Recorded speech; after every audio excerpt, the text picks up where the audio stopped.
नमोस्तु महाराज। दूसरा दूसरा प्रश्न अभी एक बहुत चर्चित भी है और गर्म भी है कि एक कि योग साधु हैं, योग साधु जिनको समाज या कोई आचार पद देना चाहे तो उसकी क्या प्रोसेस होती है, कैसे दिए जाते हैं, और एक अच्छे आचार में क्या क्या गुण होना चाहिए?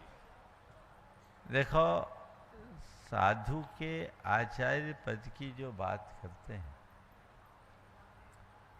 ये दो रूप में चली आई। हम अपनी पूरी परंपरा से देखते हैं, एक गुरु शिष्य की परंपरा, दूसरा संघ की परंपरा। और संघ की परंपरा भी दो रूप में, एक चतुर्विद संघ में खुद संघ हो, एक ही आचार्य बनाए, अथवा समाज की परंपरा। हम अतीत में चलते हैं तो आचार्य धरसेन के पास पुष्पदंत और भूतभली नाम के दो मुनिराज आए। ये दोनों मुनि थे, पर दोनों के दोनों आचार्य बने।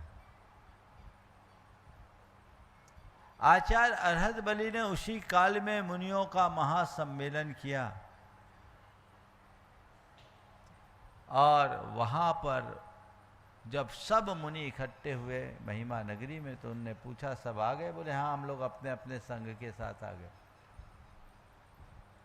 तब उन्हें लगा कि अब संघ भेद का समय आ गया है, तो अब संघ का पुनर्गठन करना चाहिए, और उन्होंने अलग अलग संघ बना दिया। नंदी संघ, सिंह संघ, सेन संघ और देव संघ। ये देव संघ, ये चार मूल संघ है जिसकी परंपरा चली, एक व्यवस्था। चारित चक्रवर्ती शांति सागर जी महाराज 20वीं शताब्दी के सबसे महान आचार्य हुए। जिस समय वो मुनि बने उस समय ऐसे कोई योग्य मुनि नहीं थे। बाद में चतुर्विद संघ ने उन्हें आचार्य बनाया। गुरुराम गुरु ज्ञान सागर जी महाराज, उनके गुरु शिव सागर जी थे, उनकी समाधि हुई। समाधि के उपरांत धर्म सागर जी महाराज उनके पट्ट पर आचार्य बने। तो ज्ञान सागर जी महाराज चूंकि उनके ज्येष्ठ शिष्य थे, समाज के प्रगाढ़ आग्रह से आचार्य पद पर अधिष्ठित हुए। तो इन बातों को देखते हुए, और भी बहुत है, मैं ज़्यादा लंबे विस्तार पर नहीं जाना चाहूँगा, दो उदाहरण आपको दिया। ये परिपाटी देखने में मिलती है, ये क्रम चला है।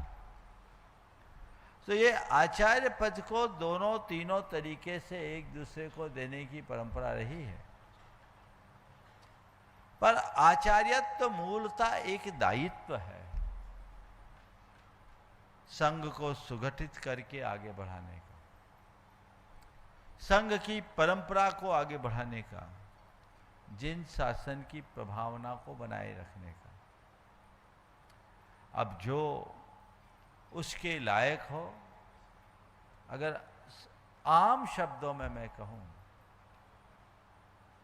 जो अपनी चर्या में सुदृढ़ रहते हुए